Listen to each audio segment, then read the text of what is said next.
Bonjour à tous, bienvenue sur Actu Matin. Aujourd'hui, 20 juin 2023, tous les 20 juin, c'est la journée internationale des réfugiés. Dans le monde l'année passée, plus de 100 millions de personnes ont été contraintes de se déplacer de chez eux, de leur pays et même de leur région pour diverses raisons. En Afrique de l'Ouest, le Bénin reste une terre d'accueil privilégiée. Quelles conditions offre-t-il aux étrangers déplacés de force? Question au cœur de nos échanges tout à l'heure avec Mélanie Yekpe du service de protection juridique de la Commission nationale des réfugiés. Elle est notre invitée ce matin. Pendant nos débats, nous aborderons trois sujets d'actualité. D'abord, ce drame du samedi dernier au stade de l'Amitié à Cotonou. La justice s'en mêle et veut bien savoir qui a fait quoi et pourquoi. Une enquête est ouverte à cet effet. Nous verrons en quoi elle sera vraiment utile dans un contexte où les commissions d'enquête n'aboutissent généralement pas à des sanctions. Nous parlerons aussi du démarrage du baccalauréat session de juin 2023 hier sur l'ensemble du territoire national et surtout de la contribution des chefs d'État africains au retour de la paix entre l'Ukraine et la Russie. Un groupe de dirigeants africains a fait un tour à Kiev et à Moscou à cet effet. Quel est le résultat? On en parlera lors de nos discussions. Dans l'actualité proposée ce matin par les quotidiens, des sujets pêle-mêle, politique avec Matéli par exemple, économie avec Fraternité, le journal Maison et ainsi de suite. Vous le verrez de la une des journaux. Bonjour et bienvenue.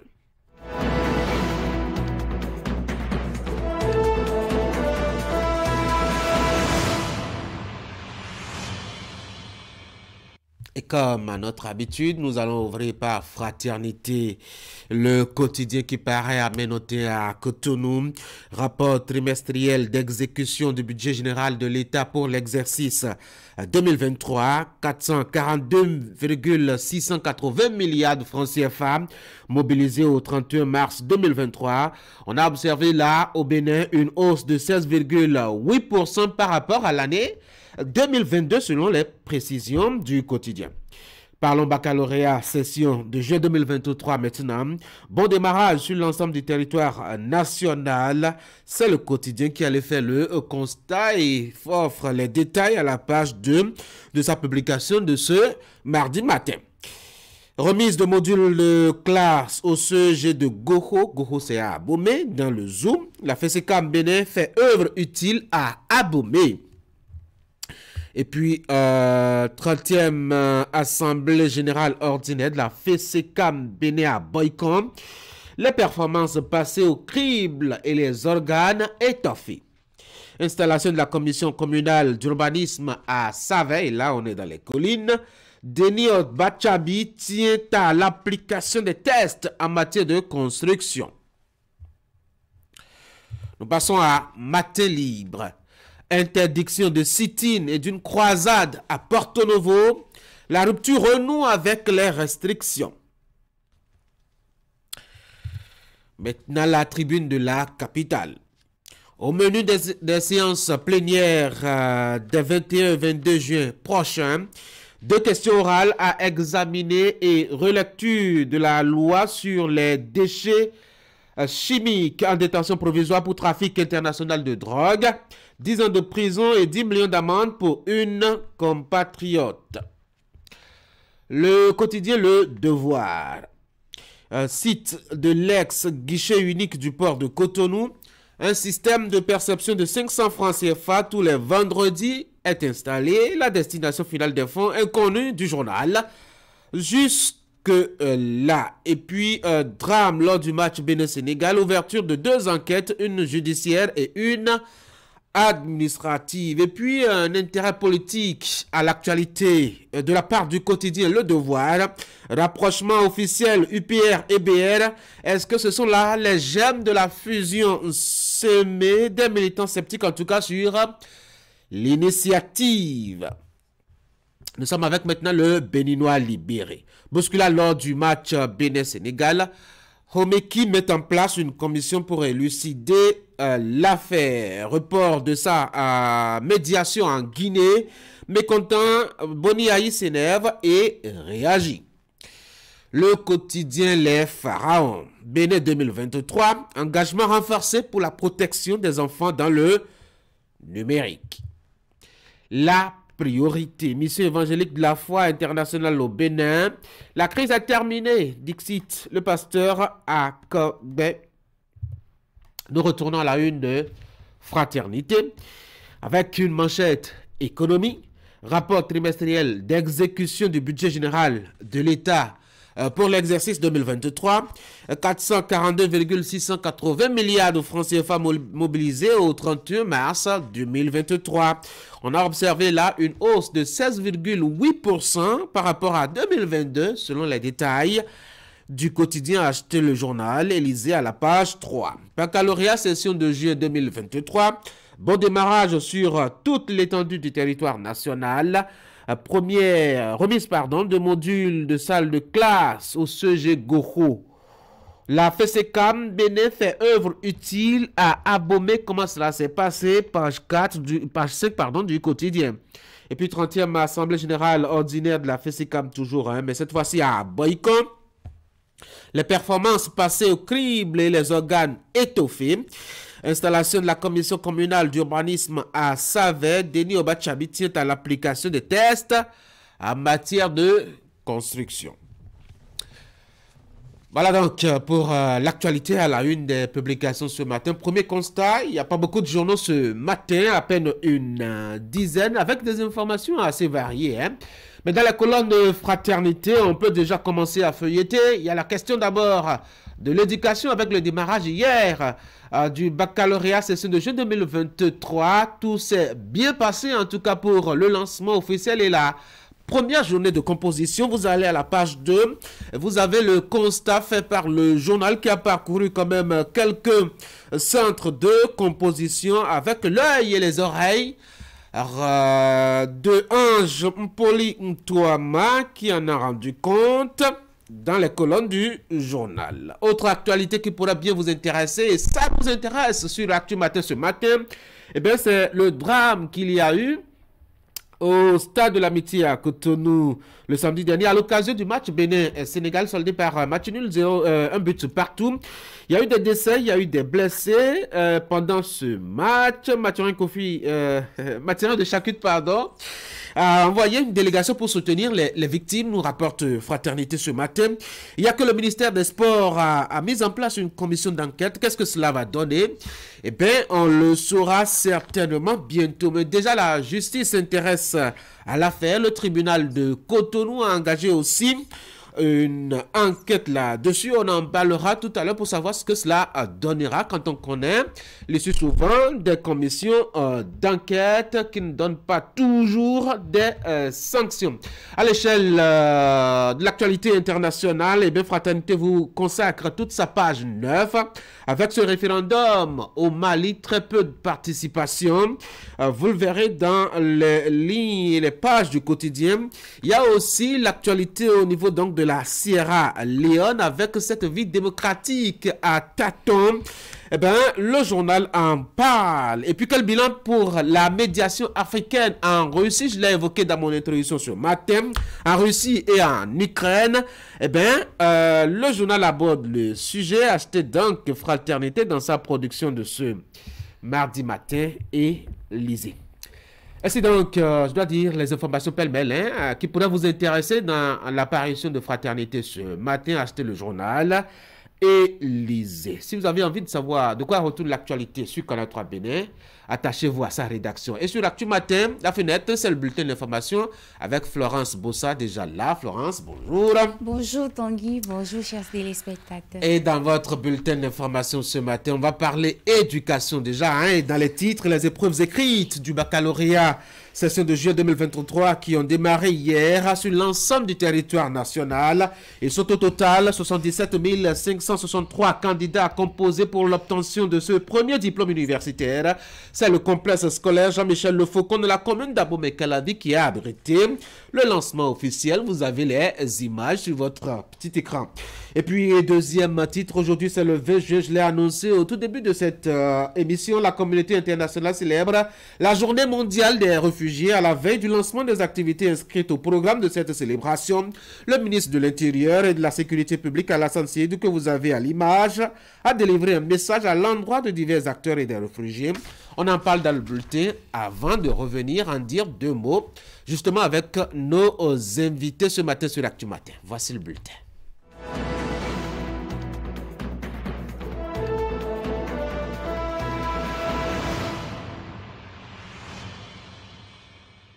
Florence, bonjour. Bonjour.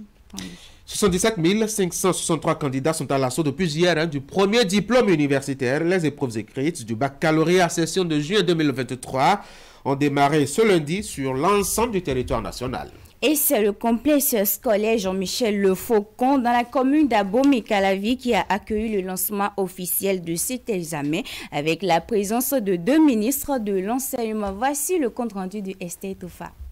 On commence les compositions dans un état serein et c'est ce que vous avez monté. Vous avez mis tout ce qu'il faut comme volonté. Ce sont les derniers mots du ministre Léonore Yaïla Descamps à l'endroit des candidats avant le coup de sirène qui lance officiellement les épreuves écrites de la session unique du baccalauréat 2023 ici au complexe scolaire Jean-Michel Le Faucon. Au total, 852 candidats des séries F3 et F4 planchent dans ce centre à Abomey-Calavi. Au total, ils sont dans 37 salles et toutes les salles sont pourvues en surveillant de salles. Donc la composition a commencé. Il y a Madame la ministre qui est venue avec toute sa délégation. Il y a le rectorat, il y a le ministre, oui, l'équipe est au complet. C'est accompagné de son collègue de l'enseignement secondaire que le ministre Yaïla Descamps a sacrifié à cette tradition. Les deux collègues se réjouissent de l'organisation de l'examen du bac qui réunit cette année plus de 77 000 candidats au plan national. Tout le monde autour de nous pour lancer officiellement cette édition 2023 du baccalauréat montre qu'il y a des choses importantes qui se font dans ce pays. Ça dépasse nos frontières et tout le monde veut s'assurer de ce qu'il n'y a pas de détails qui pourraient échapper aux uns et aux autres. Nous avons effectivement constaté qu'il y a une augmentation sensible de l'effectif des filles candidates. Nous avons également constaté qu'au niveau des séries techniques, il y a également une relative augmentation. Ces deux indicateurs qui sont très parlants. D'abord, vous savez, toutes les mesures que le gouvernement a prises pour encourager non seulement l'éducation des filles, mais surtout le maintien. La commune d'Abomey-Calavi, ayant accueilli ce lancement, était pour la circonstance représentée par son maire et le député de la 9e législature, Brice Fagbemi. Cette bonne organisation que nous constatons ce matin est la conséquence de l'efficacité et du dynamisme d'une équipe soudée qui a à sa tête le DOB, qui a su organiser demain de mettre cet examen sur le plan national. Je suis tellement content, très fier d'être béninois ce matin, précisément de venir de la commune d'Abomey-Calavi qui fait partie de la 6e circonscription. Puisque c'est de ça il s'agit, on est venu lancer officiellement le baccalauréat à Calavi. Je suis venu ce matin constater que les épreuves viennent de démarrer effectivement et dans l'ambiance souhaitée. La délégation s'est ensuite rendue au centre Sainte-Thérèse de l'Enfant Jésus. Ici, elle s'est enquérée des dispositions mises en place pour assurer une bonne condition de composition aux candidats. Le périple a pris fin au CEG 1 d'Abomey-Calavi, centre de correction et de délibération du département de l'Atlantique.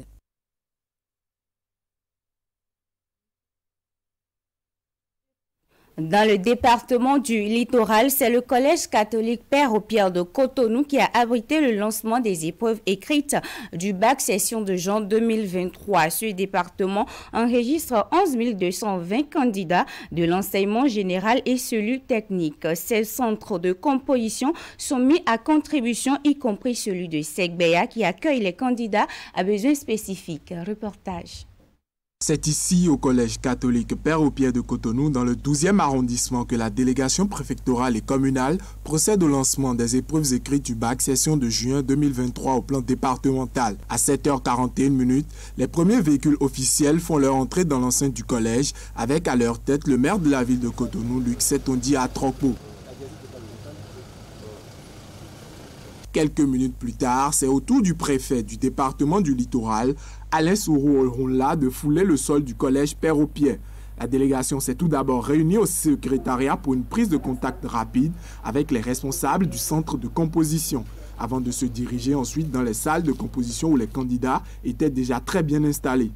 La délégation est allée mettre du baume au cœur des candidats avant le démarrage des épreuves. Vous avez peur?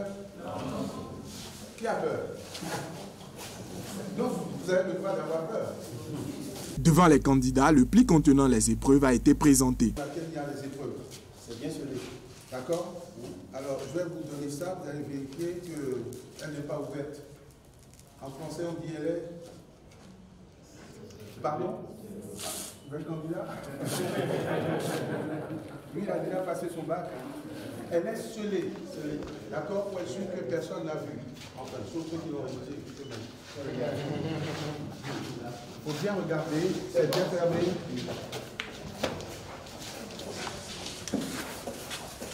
C'est bon? Allez. À 8h très précises, la sirène retentit, marquant le lancement officiel des épreuves. Pour cette première épreuve de la journée de ce lundi, les candidats font face à l'épreuve de français. Pour le préfet du Littoral, le choix du collège catholique au Pierre n'est pas anodin. Il illustre l'acceptation confessionnelle dans le système éducatif national. Et le fait de choisir un établissement confessionnel pour le lancement du bac est le signe donc du renforcement et de la reconnaissance de la laïcité, c'est-à-dire nous reconnaissons les écoles confessionnelles et que nous vivons en parfaite harmonie. Cela fait et participe également de la politique d'éducation dans notre pays, d'où ma réjouissance pour ce choix. Pour le maire de Cotonou, c'est au prix du sacrifice des enseignants et de tous les acteurs du système éducatif que les candidats ont la chance aujourd'hui de composer. Je voudrais féliciter le gouvernement, les différents ministères qui ont travaillé à la bonne organisation. Merci le préfet qui est tout le temps là présent avec nous. Merci les enseignants pour tout ce qu'ils ont pu faire sous la pluie, sous le soleil.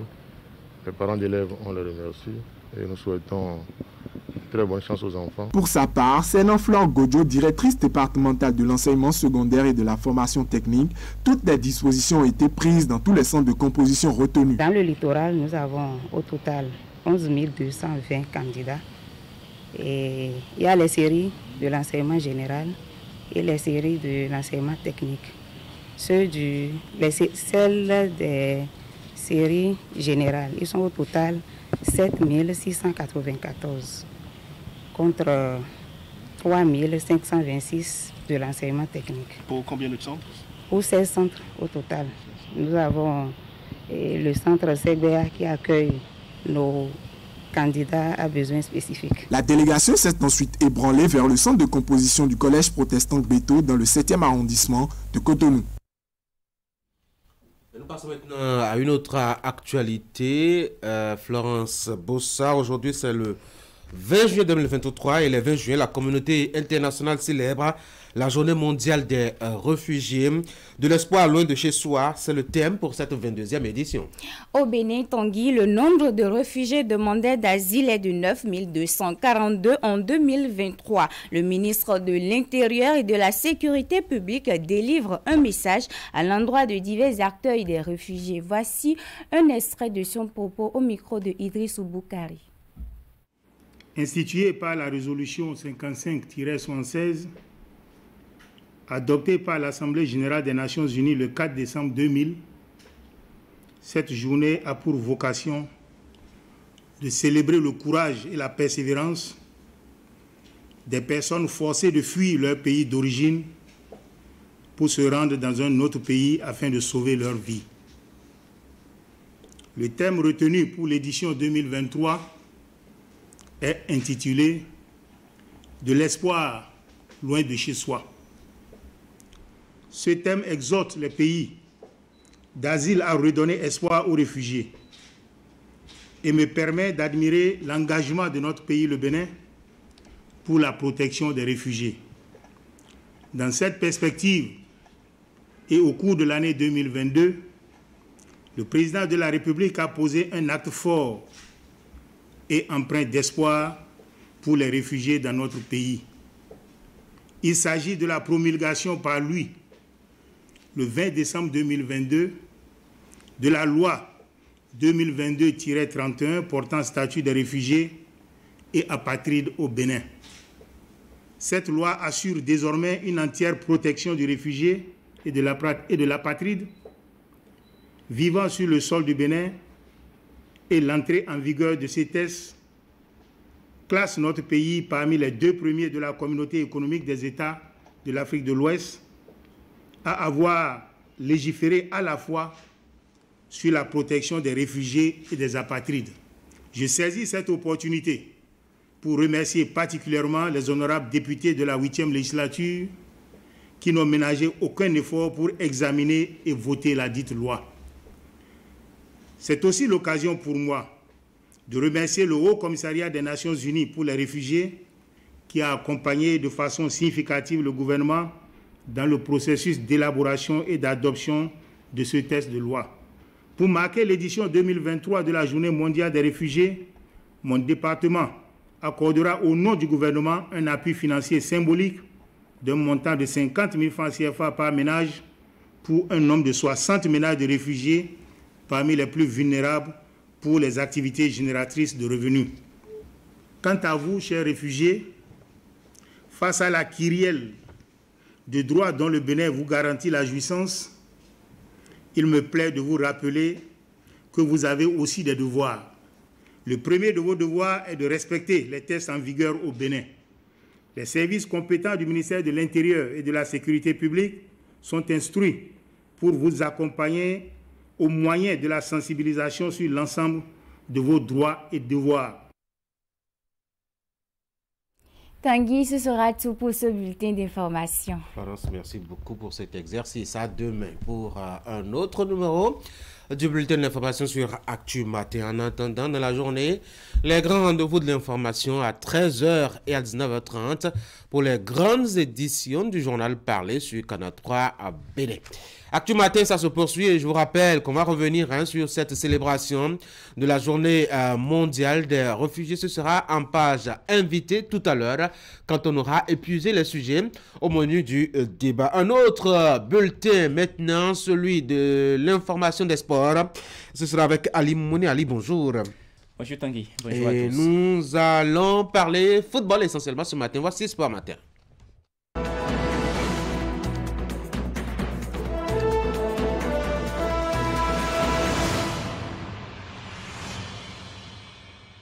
Les éliminatoires de la CAN Côte d'Ivoire 2023, on en parle encore. On parle aussi et encore de la 5e journée de ces éliminatoires. Et aujourd'hui, on aura les dernières rencontres, Ali. Oui, Tanguy, au total, 3 matchs sont au programme donc, pour cette dernière journée de ces éliminatoires. Bon, comme temps, bien entendu, pour la 5e journée, pour les dernières rencontres prévues pour cette 5e journée.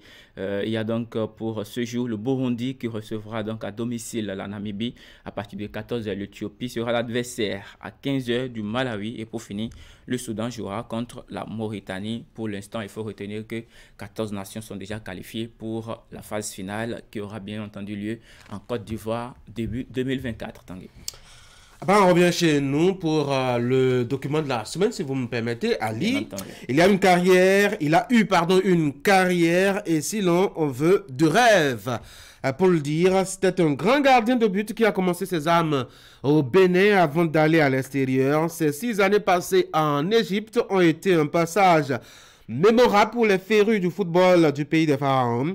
Aujourd'hui, il est entraîneur des gardiens de but, mais parallèlement, il s'investit pour accompagner la jeune génération. Vous l'aurez certainement deviné, Jonas Bidé, puisque c'est de lui qu'il s'agit, a mis sur le pied un cadre de renforcement de capacité accessible à tous les gardiens de but évolués au plan national. Il travaille lui-même avec eux et met son expérience à leur disposition.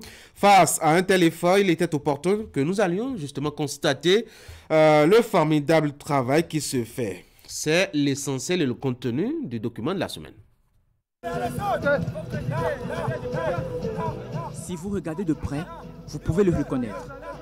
Batori Douyeme, gardien de but de Sitatonga FC, passé par l'USS Krake. Il a également connu de beaux jours dans les équipes nationales de catégorie d'âge et récemment convoqué en équipe A avec Michel Dussier.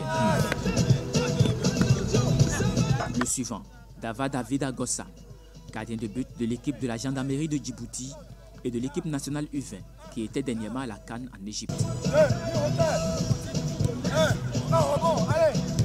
Ils ne sont pas les seuls bien connus sur l'échiquier national. Leur encadreur l'est aussi.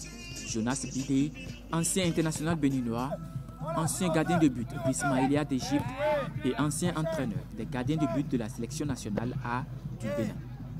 Depuis quelques années, il s'est dévoué pour la jeune génération.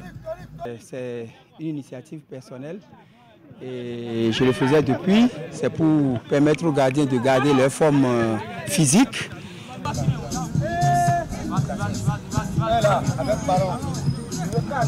J'avais commencé cette initiative, ça fait 2 ans. Pendant le championnat, je travaille avec les gardiens de Sitatonga et en même temps les équipes qui s'entraînent sur le terrain ici, ils envoient leurs gardiens, je les prends en charge et puis je les prépare.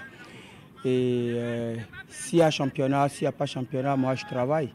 Parce que ce n'est pas tous les enfants c'est pas tous les gardiens qui jouent championnat. Il y en a qui sont jeunes et qui veulent intégrer des clubs. Ils viennent, je les prends et je les oriente vers les clubs. Tout est parti d'un constat. Et si Jonas Bidé a mis sur pied ce projet, c'est pour non seulement donner une chance aux jeunes aspirants, mais c'est aussi et surtout pour relever le niveau des gardiens de but béninois. Et vous allez constater qu'au jour d'aujourd'hui, on n'a plus de gardiens, de très bons gardiens dans notre championnat. Et tout ça là, c'est la faute à l'encadrement de manière répétée pour ce qui concerne les gardiens de but. Donc par rapport à ça, j'ai pris l'initiative de travailler avec tous les gardiens, sans exception aucune, les filles, les garçons, les enfants, tous, de toutes les équipes. Aujourd'hui, ils sont une vingtaine à assister à la séance. D'un côté, Jonas Bidé s'occupe lui-même des plus grands, pendant que les jeunes en formation sont pris en charge par d'autres encadreurs qui profitent aussi de son expérience. On a comme programme aujourd'hui mettre un certain nombre d'exercices en place. Et la vivacité, prise de balle de face, prise de balle au sol et déplacement sur les côtés avec tonicité parce que c'est de ça il s'agit aujourd'hui. Si le gardien n'est pas tonique et vivace, ça pose problème. Donc on va travailler sur ça aujourd'hui et finir sur quelques balles aériennes. Go! Allez! L'ambiance de travail est bon enfant. Plus haut! Mais dans la rigueur, à chaque atelier, il faut expliquer et parfois démontrer. Ok, là.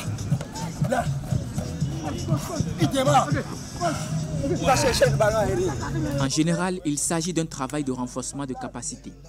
Les joueurs sont en situation pour développer davantage leurs réflexes.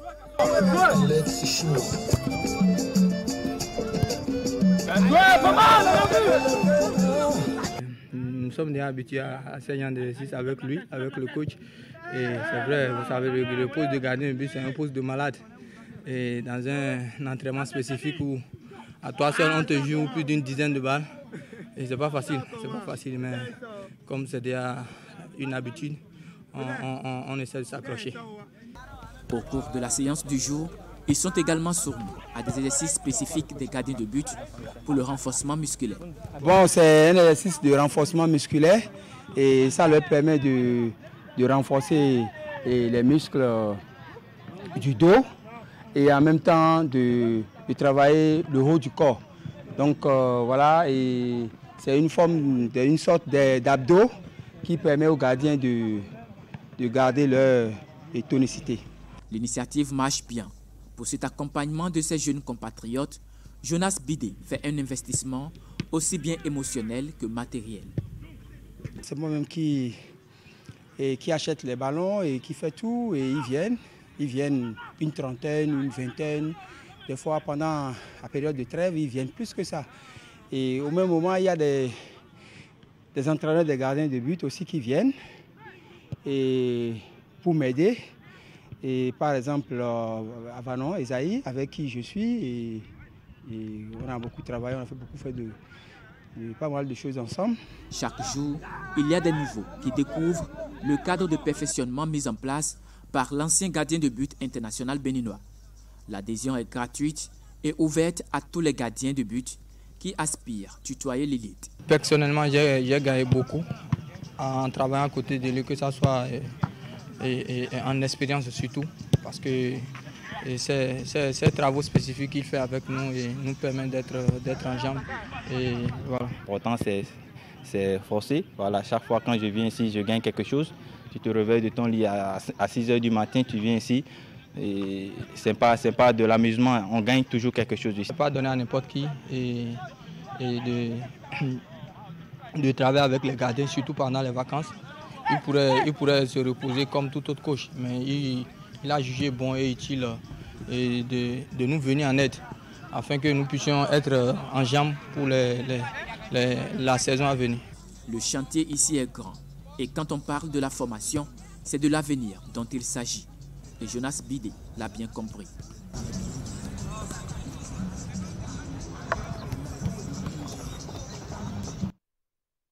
Ali, c'est curieux, hein? On ne dirait pas que c'est un jeu de la cinquantaine, Jonas Bidé. Oui, Jonas Bidé, c'est quand même un ancien. On se rappelle bien de ces anecdotes avec les anciens de l'ORTB pendant les commentaires à la radio. Et ces anciens qui ne sont même plus en activité aujourd'hui. Donc, si on devait se référer à tout ça, partant d'un point A à un autre point B, mathématiquement parlant, en principe, il ne devrait plus être en activité. Voilà, donc avec beaucoup d'énergie. Beaucoup d'énergie. Il démontre, quand il explique, il démontre. Et puis, voilà. En dehors des gardiens qui sont en activité, il travaille également avec ces jeunes qui désirent à tutoyer l'élite, qui ont envie de jouer au haut niveau, bien entendu, ici ou ailleurs. Donc, il les encadre, il les donne ce qu'il faut. Il a déjà placé beaucoup de gardiens dans le championnat, que ce soit au niveau de Coton, Lotto ou bien les clubs les plus réputés. Des jeunes gardiens qui sont partis de rien, qu'il a formés sur le tas comme ça, alors que c'est gratuitement qu'il organise cette formation. Il achète le matériel, vous venez seulement juste pour travailler. Puis, tranquillement. Voilà. C'est une bonne idée en tout cas, et ça va booster un peu le niveau des gardiens de but du Bénin. Oui. On pourra quand même avoir des gardiens de but qui ont des niveaux de gardiens de but tels qu'on les connaît sur le continent. Hein, justement, parce que quand on tient compte bien sûr de son expérience, il a commencé au pays, il est passé par les Dragons, il est passé par d'autres, pardon, pas les Mogas 90, il est allé aussi à l'extérieur, en Égypte où il a passé 6 ans, et là-bas, voilà, pour prêter l'expression des autres, il est comme un dieu à Ismaïlia. Carrément. Ah oui. Merci beaucoup à vous, Ali. Allez, on va passer à autre actualité et on va rester toujours dans le football. Oui. On va parler de racisme maintenant. Oui, et donc justement, c'est qui m'amène à vous proposer cette image que vous verrez tout de suite sur vos écrans. Vous se reconnaissez certainement.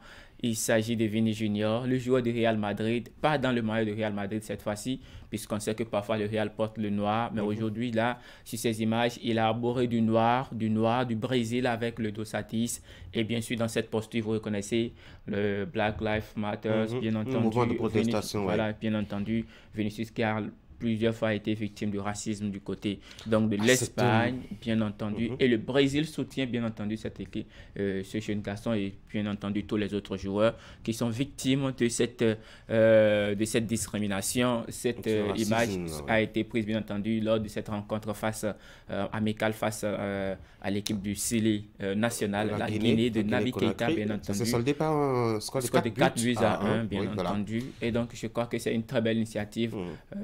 Voilà, prise par le Brésil. Que d'ailleurs les grands clubs devraient soutenir, les grandes équipes en Europe devraient soutenir. On les voit si tranchantes, je parle de ces équipes-là, si tranchantes sur des questions comme LGBT et autres, oui, mais justement. pas très pointues quand il s'agit de racisme. Oui, quand pas très pointues, bien entendu, quand il s'agit de racisme. On les voit aussi quand des joueurs sont victimes de racisme, prendre des actes, voilà, sortir simplement peut-être des affiches, des actes de communiquer qui ne pèsent pas en fait dans la balance, parce que si aussi, regardez tout ce dont Vinicius a été victime. On se rappelle de son dernier carton rouge. Je sais que ça a provoqué. L'arbitre n'a même pas tenu compte du début de la scène et du contexte. Mais justement, c'est le joueur qui a été sanctionné après être victime de racisme. Je crois que tout ça, il va falloir qu'il y ait des sanctions très dures. On est prêt à résilier même le contrat d'un joueur pour n'avoir pas soutenu la communauté, permettez-moi l'expression, LGBT. Mais aujourd'hui, oui, je me rappelle de Ghana Gay qui en a souffert, en tout cas au Paris Saint-Germain. Là, on peut suspendre son contrat, mais quand il s'agit justement de soutenir des actions liées au racisme, il n'y a pas de contrat. Non, il n'y a pas de contrat à résilier ni de sanctions la réalité du monde. Ouais. Mais tenez compte. On va continuer par résister. Allez, autre image peut-être. Bon, c'est tout, Tanguy, pour ce matin. On se retrouve demain. On parlera certainement des éliminatoires de l'Euro 2024 qui se poursuivent. Pourquoi pas. Avec justement la France qui a fait, est-ce qu'on doit dire sensation, en tout cas face à la Grèce, 1-0 sur penalty, but de qui vous pouvez deviner, Kylian Mbappé. Ali, merci. Bonne journée. Mesdames et messieurs, on va souffler maintenant. Le temps d'installer nos débatteurs.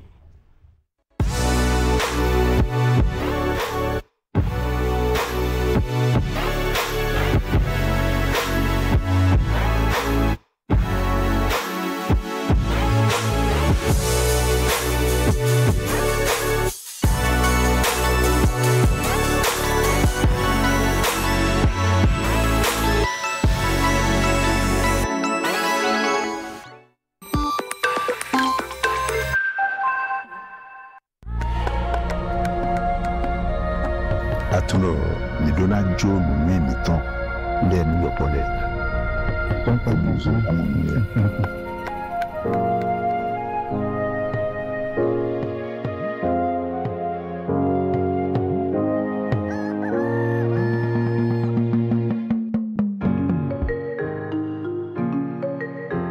kosi atilo ma pe mu gangan.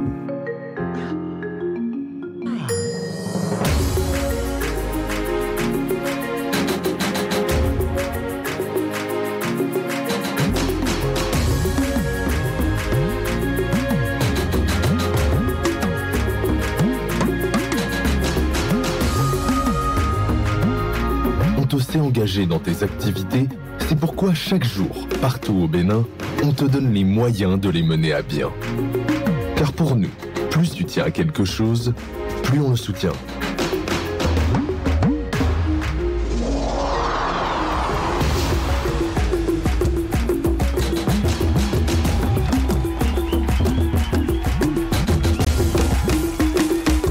Près de toi, près pour toi.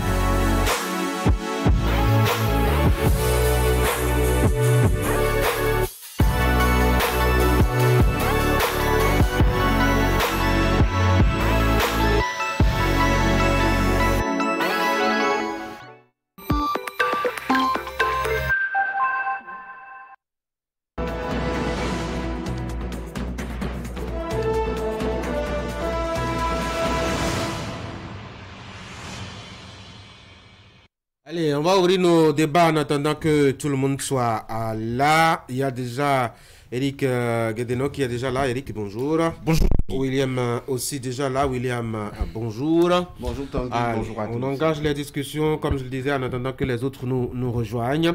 Une enquête est ouverte au parquet de Cotonou sur le drame du stade le samedi dernier. Bonne décision, non, Eric?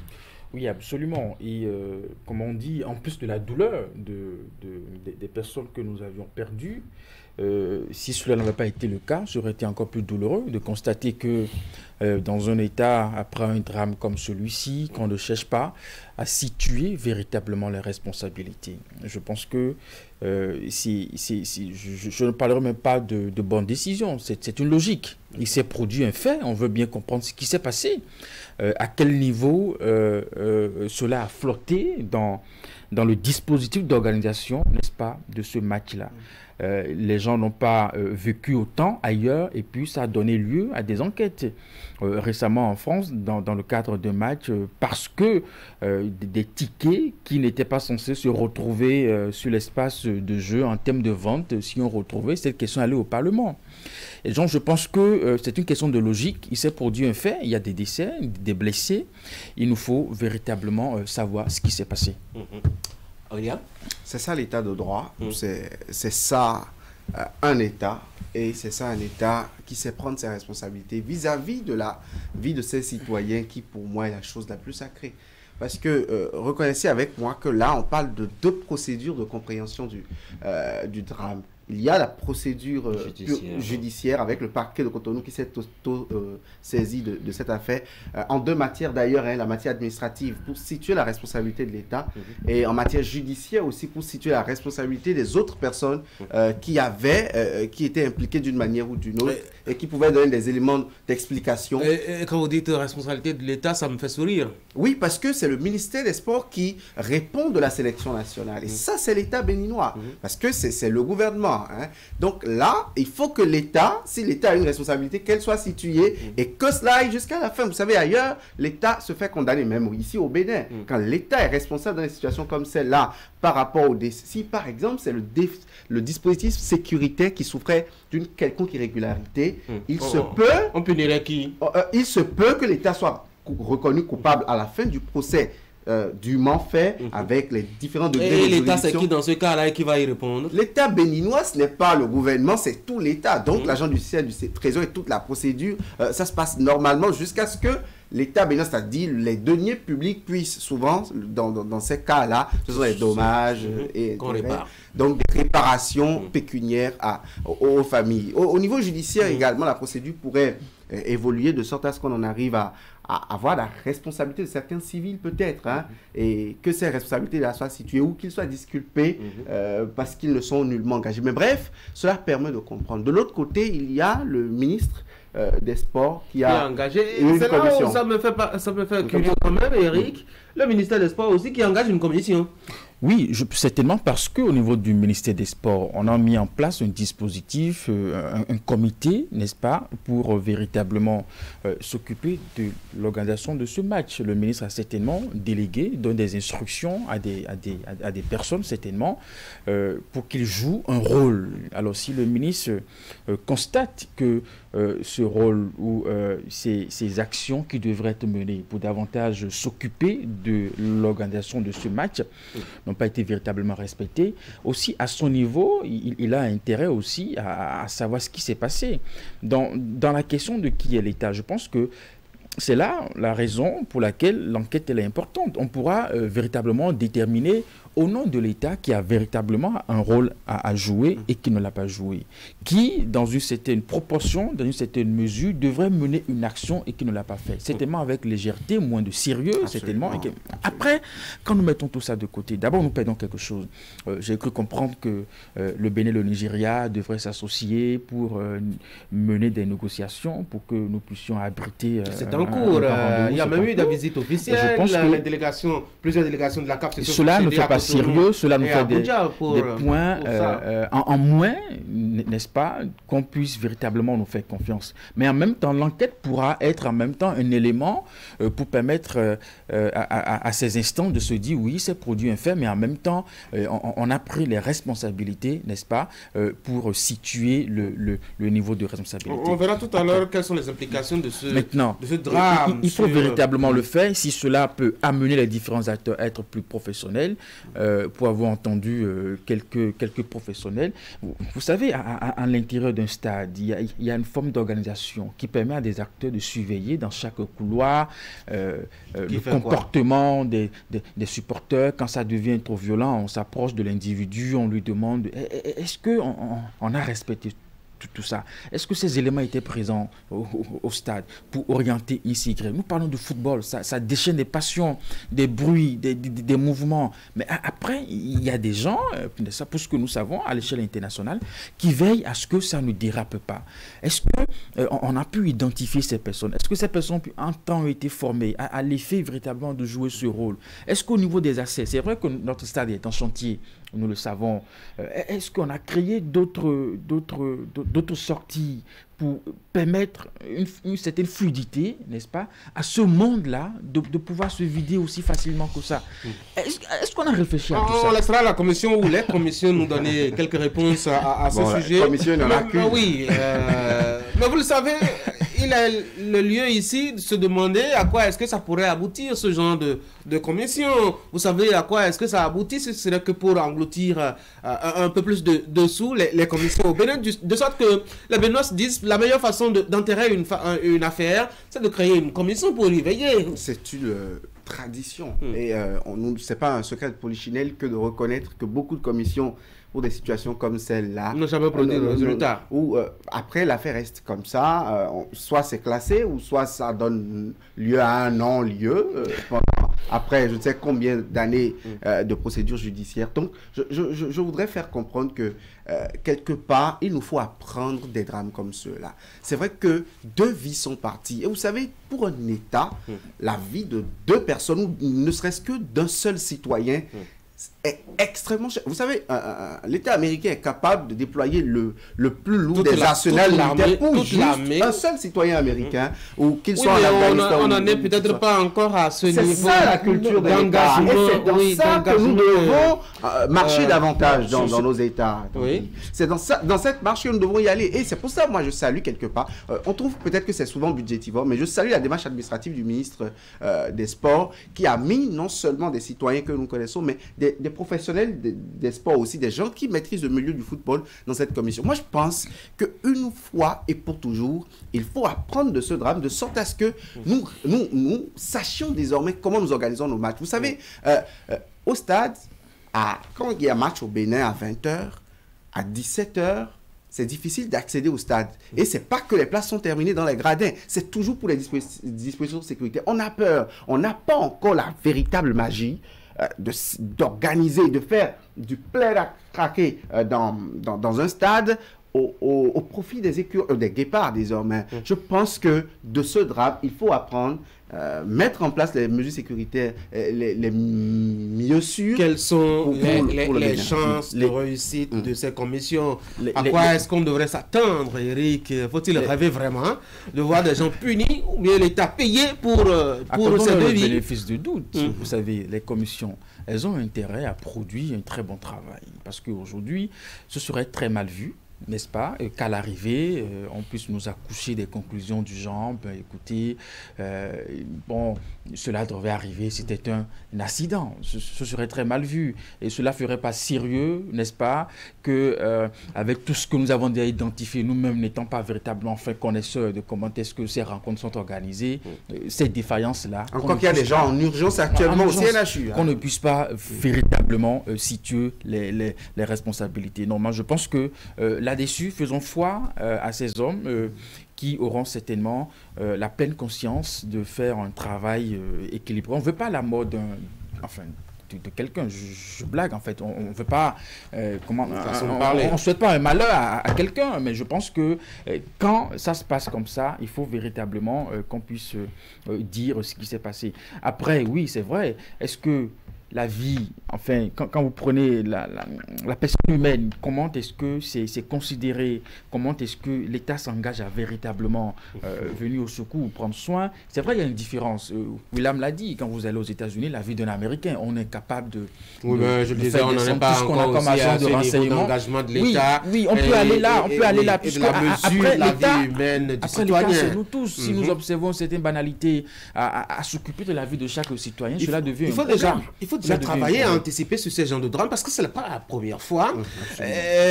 Parce que quand ça survient, il y a quand même un prix qu'il faut payer. Au-delà peut-être des enquêtes et des commissions, des résultats qui vont sortir par rapport aux enquêtes qui vont être initiées. Il y a que quelque part, on paie quelque chose. William Cliquant, vous avez commencé à le dire, Eric Guédenon. Le Bénin et le Nigeria qui s'engageaient déjà dans une politique pour une co-organisation de la CAN qu'on a arrachée à la Guinée-Conakry.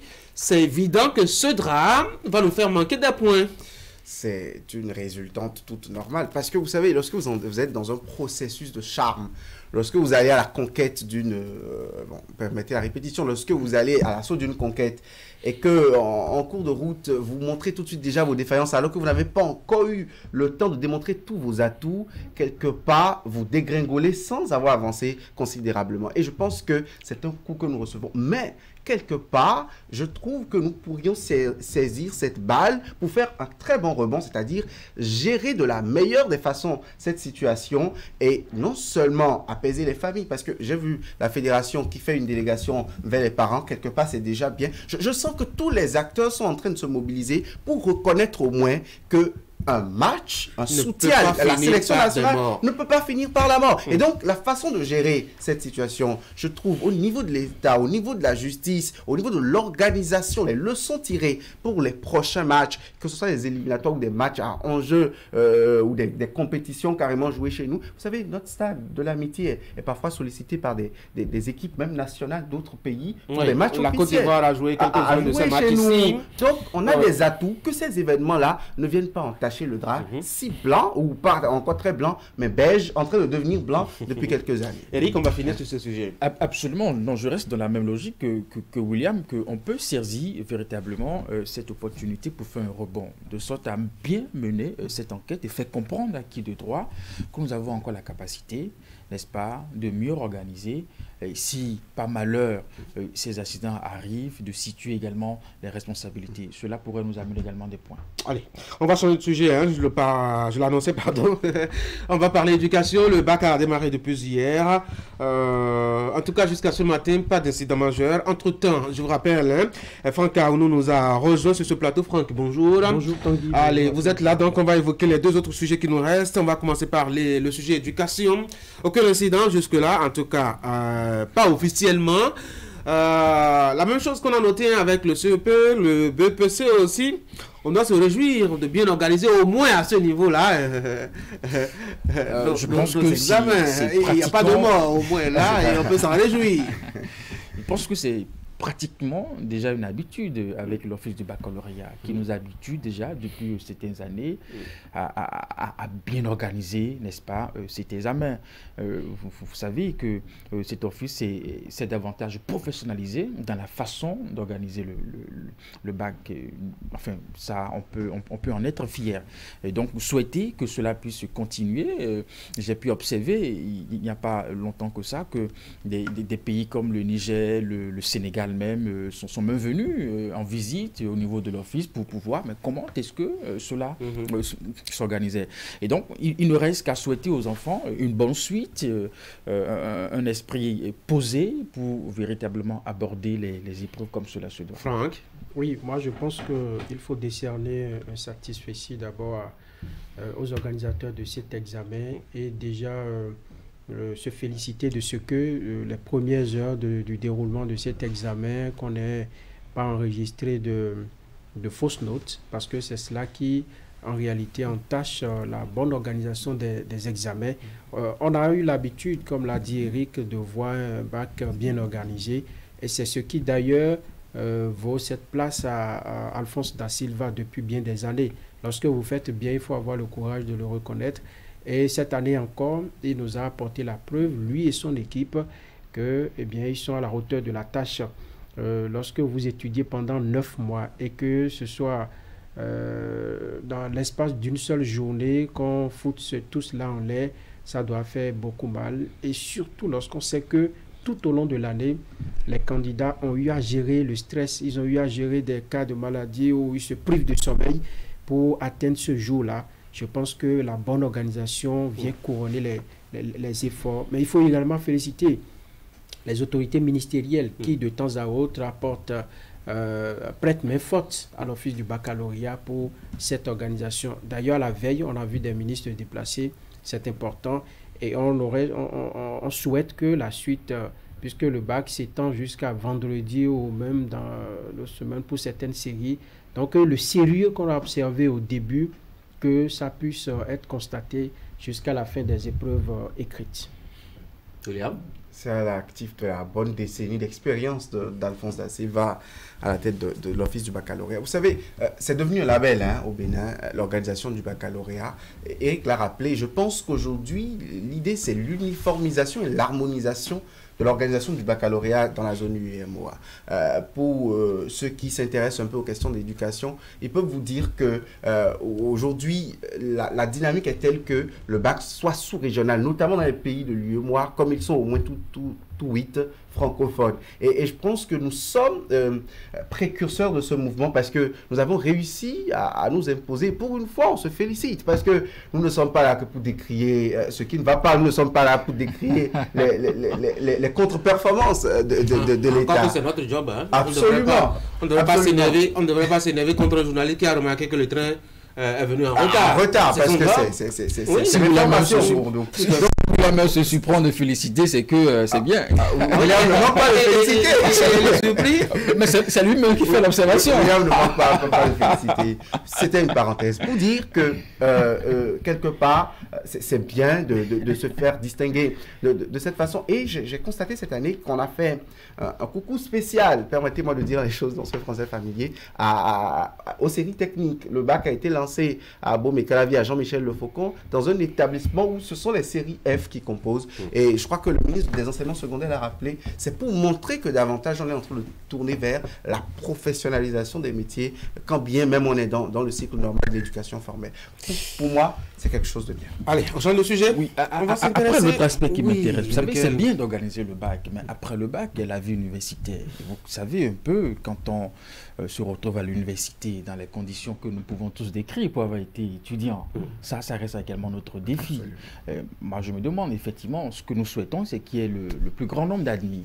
Mais après, à l'université, comment ça va se passer? On en parlera quand on va proclamer les résultats du bac par ici. On verra. En plus, c'est devenu une tradition. Hein.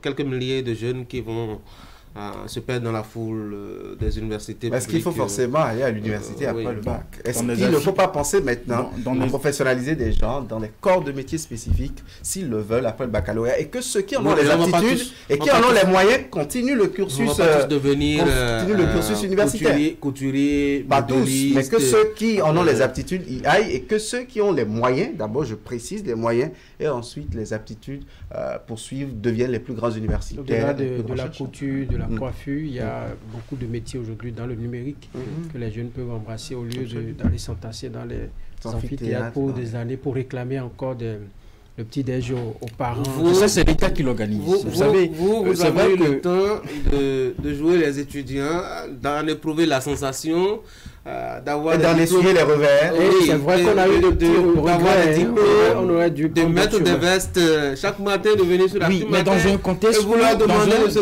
ça fait bien que ce soit dans un contexte où on avait le sentiment, où on était convaincu que c'était ce qui était recherché. Aujourd'hui, sur le marché de l'emploi, ce n'est plus forcément ça qui compte, c'est ce que tu sais faire. Et je pense que ça aussi, l'État l'a compris et oriente aujourd'hui l'enseignement sur le plan technique, professionnel. Il faut développer des corps de métier. C'est ce qu'il faut justement, parce que ça ne sert à rien.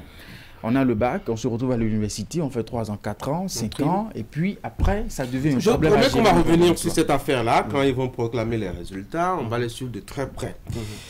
Je vous propose maintenant une autre actualité qui certainement va vous intéresser. Un groupe de chefs d'État mobilisé pour aller faire de la médiation et de la paix entre Kiev et Moscou. Sauf que déjà, les deux parties belligérantes ne sont pas... Et vous vous marrez. C'est la façon dont vous introduisez le sujet. À nous marrer. Oui, mais j'ai toujours introduit le sujet avec toute la force que j'ai dans mon corps, Eric. Alors, la décision a fait sourire certains, d'ailleurs depuis l'année passée, où le président sénégalais s'est montré en sa qualité de président en exercice de l'Union africaine, s'est annoncé aux portes de Moscou pour parler de paix. Pourquoi est-ce que nous-mêmes, on ne se prend pas au sérieux? J'ai vu votre attitude tout à l'heure. Pourquoi est-ce que ça vous fait sourire? Non, moi j'ai souri justement à cause de la façon dont vous avez introduit le sujet. Un groupe de chefs d'État, comme si ces messieurs n'avaient pratiquement rien à faire dans le pays et puis se sont retrouvés sur un terrain inconnu. Moi, j'ai pas ce sentiment. Alors, non, moi je pense que, écoutez, dans ce conflit, chaque continent essaye de jouer un rôle. on ne devrait pas s'étonner de voir une délégation de chefs d'État africains se rendre, que ce soit en Ukraine ou en Russie, pour tenter une médiation. Parce qu'au même moment, nous avions vu d'autres délégations qui défilent à longueur de journée avec leur agenda du reste du continent pour jouer le même rôle. Nous avons vu Erdogan également jouer ce rôle dans un premier temps. Et donc, voyons la forme et voyons le fond. La forme, on ne peut pas rester non plus silencieux, puisque ce qui se passe en Ukraine touche également le continent africain que les autres continents. Et donc, si la forme, l'histoire peut garder qu'à un moment donné de ce conflit, il y a une délégation de chefs d'État qui, dans leur compréhension de la crise, ont essayé de tenter une médiation, c'est déjà bien. Oui, mais depuis quand un petit qui n'a pas beaucoup de force peut aller proposer la paix à deux gros bras qui se battent et qui se tapent dessus solidement, sauvagement, même s'ils lui font des torts, William? Dans le concert des nations, je nous vois en imposture quand nous prenons ces postures. Vous savez, parmi ces mêmes chefs d'État africains, il y en avait qui étaient restés indifférents et neutres carrément par rapport à des situations au positionnement sur les questions en Afrique. Vous savez, il y a eu des intrusions étrangères en Afrique qui ne leur ont absolument rien dit et ils se sont mués dans un mutisme collectif, par solidarité en plus. Aujourd'hui, je les vois sur un front international qui est devenu planétaire parce que cela touche, c'est le nez des crises actuellement dans le monde. Mais avec quelle manière en plus? Vous voyez d'abord 7 chefs d'État qui s'engagent dans une procédure. Finalement, l'Égyptien se fait représenter par son premier ministre, l'Ougandais se fait représenter, et je crois encore un troisième. La RDC. La RDC aussi. Et voilà maintenant... Oui, donc pour la RDC, il a beaucoup de patates chaudes. Son frère rwandais, lui. Oui. Et donc, on laisse maintenant Cyril Ramaphosa, qui, je crois, ma foi, est resté neutre au vote de l'Assemblée Générale des Nations Unies. Sur sa logique. Il n'est pas le seul chef d'État à l'avoir fait. Ils sont nombreux, ces chefs d'État africains qui n'ont pas eu d'opposition. Quel autre chef d'État, Eric, quel autre chef d'État? C'est pas tous les présidents africains. C'est pas tous les présidents africains qui ont l'opposition. Le Premier ministre est ravisé par la suite. Mais combien de temps après? Non, il n'est pas le seul. Je suis d'accord que si on fait le point de tout ce que nous avons comme chef d'État dans le monde, il n'est pas le seul à avoir observé cette position. Je suis d'accord qu'on choisir la neutralité aussi, c'est prendre une position. Et je pense peut-être qu'on me dira qu'ils sont les mieux placés pour faire la médiation. Mais dans quel contexte? Dans un contexte international où les plus grandes puissances ont continué une autre guerre froide. Cette fois-ci, c'est même pas froid, c'est une guerre frontale. Les âmes crépitent à Mariupol, à Zaporizhzhia. Chaque jour que Dieu fait. Et il y a la contre-offensive russe depuis 2 ou 3 jours. Donc, dans un contexte comme celui-là, je ne vois pas l'Afrique peser.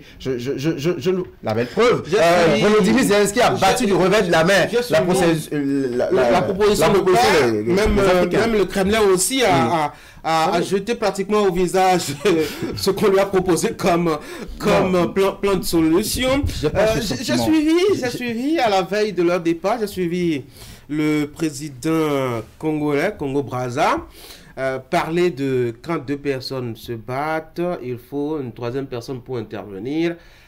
Parce que l'âme et la guerre, les fusils ne sont pas toujours les premiers éléments, ne doivent pas être, c'est ce mot, ne doivent pas être les premiers éléments de règlement d'une mésentente. Et j'ai demandé où est-ce que Pascal Lissouba serait en ce moment, et comment est-ce qu'il devrait être en train de recevoir cette proposition, cette lecture des choses. De Denis Sassou Nguesso. Oui, Denis Sassou Nguesso, oui. Moi, je pense que c'est tout simplement, excusez de peu, du théâtre, parce que quand vous prenez, je veux prendre un exemple dedans. Vous avez un certain Macky Sall qui a créé de troubles dans son pays. Il n'a pas créé, ce sont des manifestations et la police a essayé de réguler.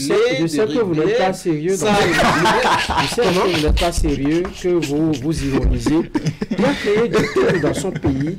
Maintenant qu'il s'envole pour aller pour autrui. Bon, je ne sais pas. Mais chez lui, c'est calme maintenant. Non, je ne sais pas quelle logique. Qui vous a dit que c'est calme?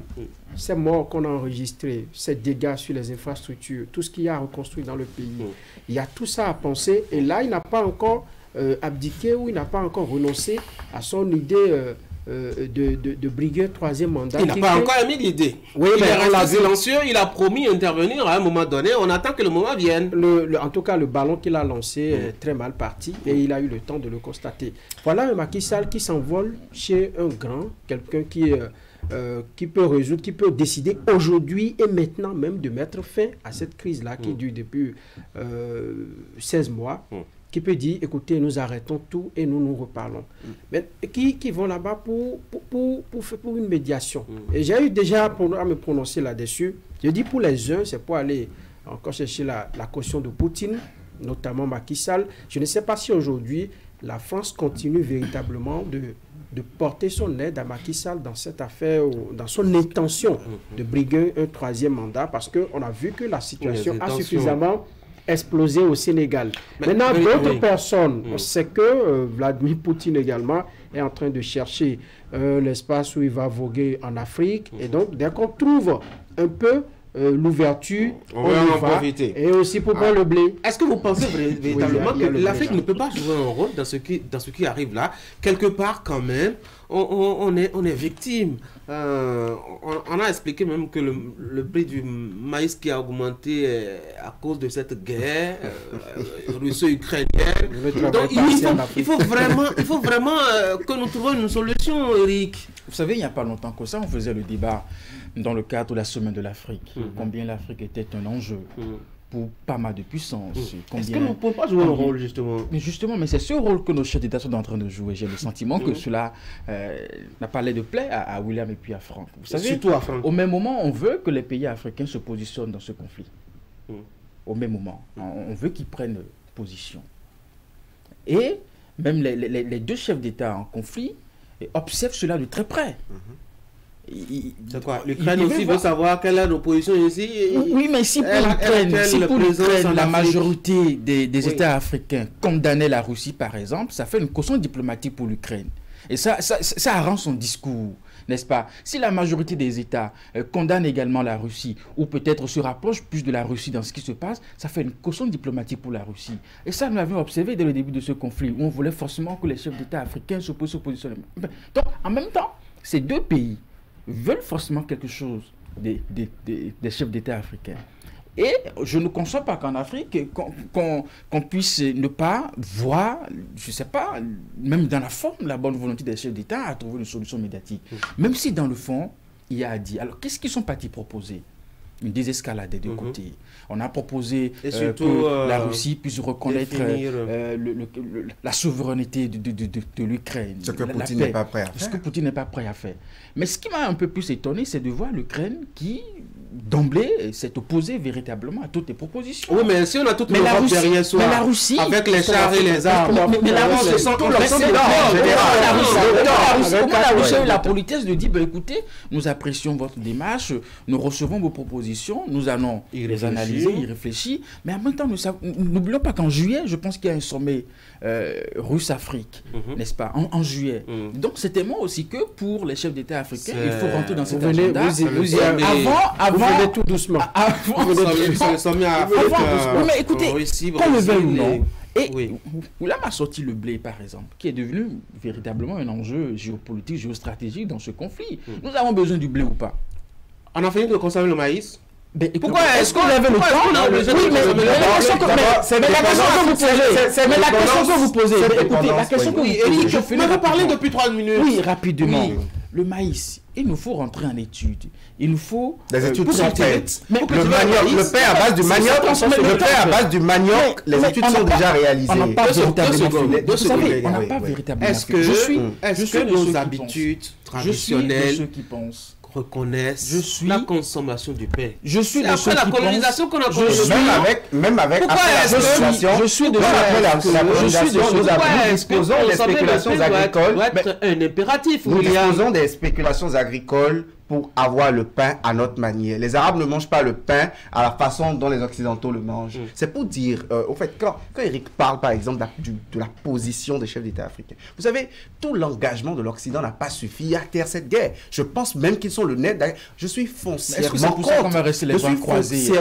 l'invasion russe en Ukraine. Mais je peux vous dire qu'aujourd'hui, c'est un enjeu géopolitique stratégique mondial et les gens qui ne peuvent pas prendre la parole dans le concert des nations, médiateurs, pour moi, ça pose problème. Et ils ont leur patate. Franck l'a rappelé. Pour la plupart, à part le Comorien, qui est un exemple en matière de gestion de démocratie, et quelque peu le Sud-Africain, je crois que tous autant qu'ils sont, ils ont leur patate. Qu'ils aillent s'occuper de leur population. Parce que là-bas, l'effet de... Je ne sais pas, ce sont mais c'est cela, s'occuper de sa population. Oui, alors, là-bas, puisque vous avez dit, le blé a pris du prix. Oui. Au-delà du blé, il y a d'autres denrées qui viennent de là-bas qui ont pris. Oui, j'ai envie de dire, citez-moi un seul pays qui était en crise.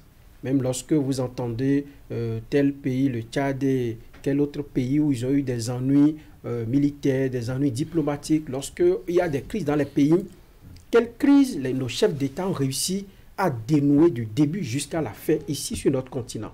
Donnez-moi des exemples. Il y a Boni Yaye qui continue d'aller par exemple le Rwanda. Jusque-là, les chefs d'État n'ont pas eu le moyen de raisonner Kagame. Parce que je vais raisonner Kagame pas en prenant position, mais pour dire que... Où est l'exemple, donnez-moi un seul exemple où on a réussi chez nous, ici en Afrique, pour s'occuper maintenant d'une guerre que la Russie a déclenchée. Très bien. Il y a quand même un exemple qui me vient à l'esprit. Est-ce que vous vous rappelez du cas gambien avec Yaya Jammeh et cette force, cette détermination, cette position ferme de la CEDEAO qui a fait partie quand même le Gambien Yaya Jammeh, et ça permet quand même ça a permis l'arrivée à l'accession au pouvoir du nouveau président qui est là et qui est élu. On a fait encore un second mandat. Oui, mais c'est quand même une crise, c'est quand même une crise que les Africains ont pu régler entre eux de façon autonome et indépendante. Avec quel soutien? Quel chef d'État est parti? Merci beaucoup. Le savez qu'il est parti pour le chef d'État qui, d'une manière ça vous passionne beaucoup. Moi, j'ai beaucoup de choses à dire. Ce sujet en dernier. Il faut qu'on y revienne. Vous savez que c'est la fin de la troisième partie. Allez, à demain. Mesdames et messieurs, on va souffler un peu.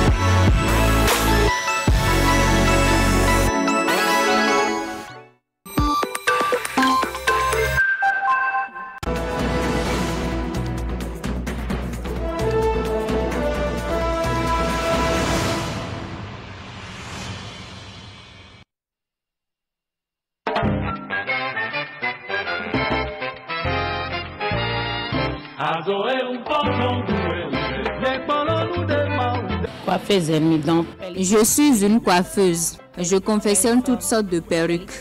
Les perruques tresses, frontales, les coupes naturelles. Il n'y a pas d'importé ici. C'est nous-mêmes qui faisons tout.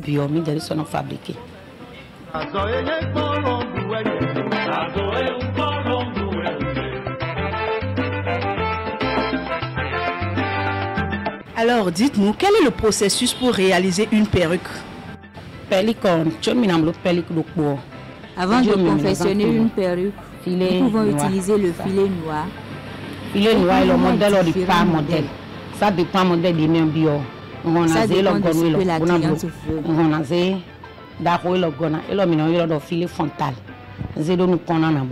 Nous avons également le filet frontal avec lequel nous confectionnons des perruques.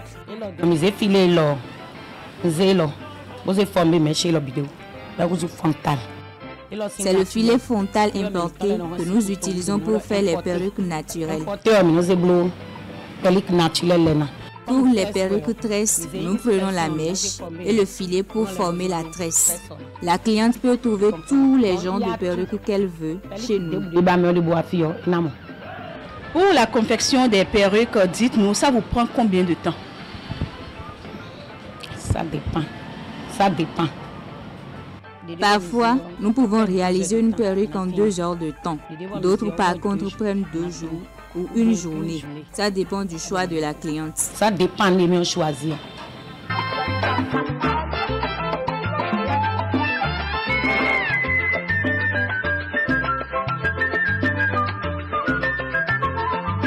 Madame Rufine Ouesso, nous voyons que vous aimez bien le travail que vous faites, vous êtes vraiment passionnée. Dites-nous, pourquoi avez-vous choisi de faire ce métier?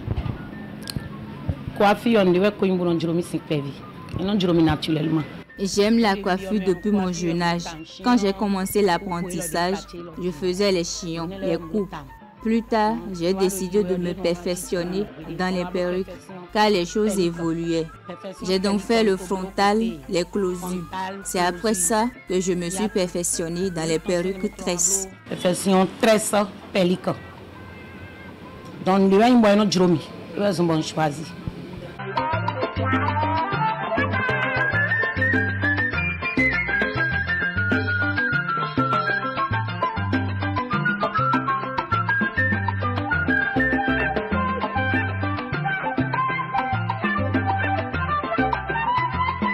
Et depuis quand est-ce que vous exercez ce métier?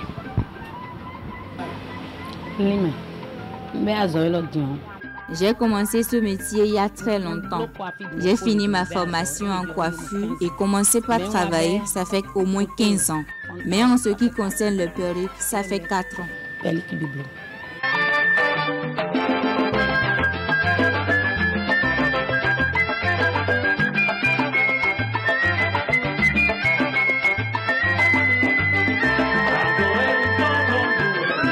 Madame Rufine Ouesso, quelles sont les difficultés que vous rencontrez dans le métier? Le métier est difficile. Nous restons assises pour confectionner les perruques. Le soir, nous avons des maux dans les jambes ou des maux de hanche ou encore les maux derrière le cou. Nous sentons beaucoup de douleur. Et si tu n'es pas courageux et passionné du boulot, tu ne peux pas le faire.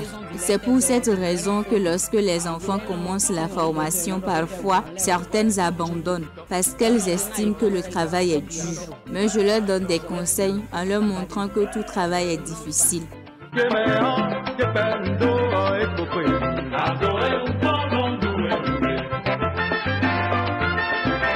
Dites-nous, est-ce que le métier vous permet de vous épanouir? Oui,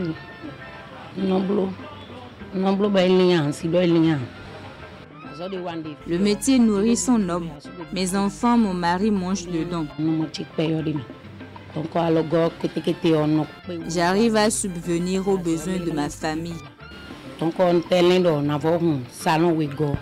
J'envisage même ouvrir un autre salon. Mais les gens m'ont conseillé d'acheter une parcelle d'abord. Salon web.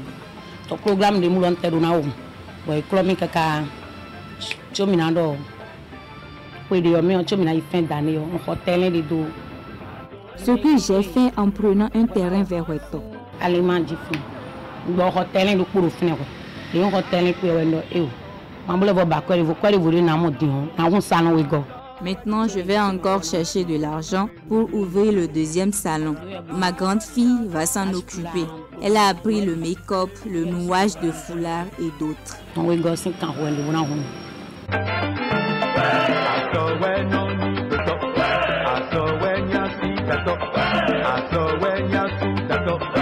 Madame Rufine Ouesso, nous sommes pratiquement à la fin. Dites-nous, quel est le message que vous avez apporté à l'endroit des téléspectateurs qui vous suivent?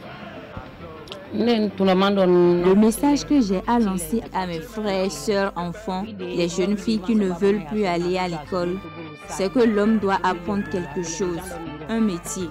Je suis donc disposée à les accueillir pour des formations. Ils peuvent venir vers moi pour qu'on en discute.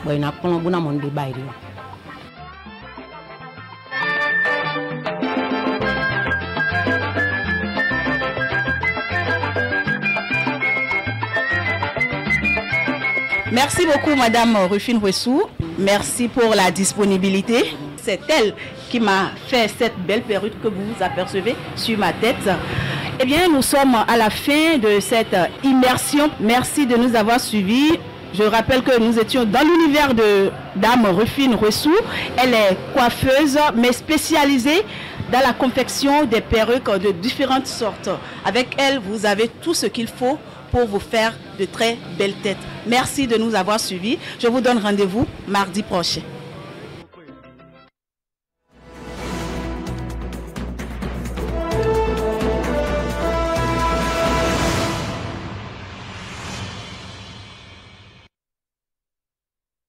De retour sur ce plateau pour parler de la journée mondiale des réfugiés. C'est la 22e édition. Aujourd'hui, nous sommes le 20 juin. C'est la journée consacrée. C'est la date consacrée justement à cette journée-là. Pour en parler, deux invités sur mon plateau ce matin. Mélanie Yepem du service de protection juridique de la Commission nationale des réfugiés au Bénin. Madame Yepem, bonjour. Bonjour, monsieur le journaliste. Merci d'avoir accepté mon invitation. En face de vous, Hugues Kwapnang, président du Bureau central des réfugiés au Bénin. J'ai bien prononcé, hein? Oui, monsieur, ça va très bien. Bonjour. Bonjour, monsieur. Merci d'être là. Aujourd'hui, c'est la journée mondiale des réfugiés. Le thème retenu cette année est on ne peut plus intéressant. En quoi est-ce que c'est intéressant, Madame Yepem? Oui, le thème retenu cette année, c'est de l'espoir loin de chez soi. Et ce thème est intéressant en ce sens que les réfugiés vivent ils sont aussi témoins d'énormes atrocités. Et il faut quand même leur donner de l'espoir. Et c'est quand on entretient de l'espoir, il est plus aisé d'avancer malgré les difficultés. Ça. Donc c'est dans cette logique qu'on a retenu ce thème pour cette année, pour dire aux demandeurs d'asile et aux réfugiés que rien n'est perdu, qu'il peut encore espérer. Monsieur Kwapnang, est-ce que vous arrivez à espérer au Bénin, puisque vous êtes réfugié et vous portez leur parole? Tout à fait. Comme madame venait de le dire, le thème de l'espoir loin de chez eux donne de réconfort aux réfugiés.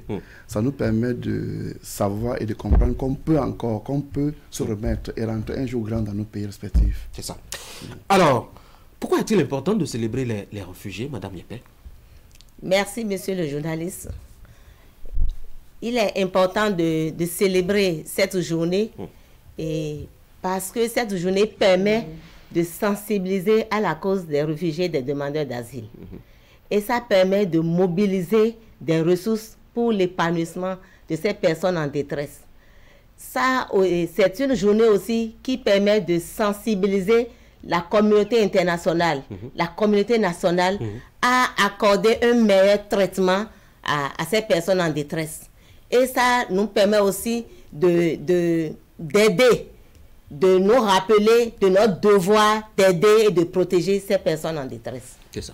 Vous vous sentez à l'aise là, M. Kwapnang? Oui, ça va bien, ça va très bien, monsieur le journaliste. Déjà, je vais dire merci au gouvernement béninois, à la population béninoise aussi qui font beaucoup pour nous et nous facilitent la vie au Bénin. Justement, quelles sont les actions qui sont engagées, menées pour faciliter justement la vie aux réfugiés au Bénin? D'abord, au niveau de la protection des réfugiés au Bénin, il y a une structure étatique qui s'occupe de ces personnes. C'est la Commission nationale chargée des réfugiés, qui est une structure étatique qui est sous la tutelle du ministère de l'Intérieur. Et c'est le ministre de l'Intérieur qui en assure la présidence. Et cette commission étatique dont je parle a un secrétariat permanent. Et c'est la direction de l'Agence nationale de protection civile qui en assure le secrétariat. Cette structure étatique dont je parle prend en charge les réfugiés. Déjà à leur arrivée, à travers l'enregistrement des demandeurs d'asile, l'entretien d'éligibilité, la tenue des sessions et maintenant la notification des décisions. Parce que lorsque le demandeur d'asile vient, il exprime sa volonté, il exprime son désir de protection internationale. Et c'est la commission qui est chargée de les prendre en charge et de les rassurer et de voir si cette personne remplit les critères d'éligibilité au statut de réfugié. Et quels sont, entre autres, les critères qu'il faut réunir pour être réfugié au Bénin? Pour être réfugié au Bénin, notre loi, la nouvelle loi qui a été votée en décembre passé, définit les critères. Et pour être réfugié au Bénin, il faut d'abord sortir de son pays d'origine ou de son pays de résidence, nourrir une crainte personnelle de persécution liée à la race, à la religion, à l'appartenance à un groupe social, aux opinions politiques. Et en dehors de ça, il y a d'autres critères. Lorsque le réfugié et la personne vient et dépose une demande d'asile, si la personne a quitté son pays, a été contrainte de quitter son pays d'origine ou son pays de résidence du fait de l'insécurité généralisée ou des événements troublant gravement l'ordre public, on peut lui accorder la qualité de réfugié. Monsieur Kopnap, et que vous êtes au Bénin depuis quand?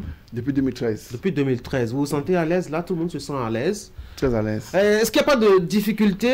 On connaît un peu la lourdeur administrative dans nos pays en Afrique, les rapports entre je dois dire, le personnel administratif et les usagers. Comment est-ce que ça se vit en tant que réfugié au Bénin?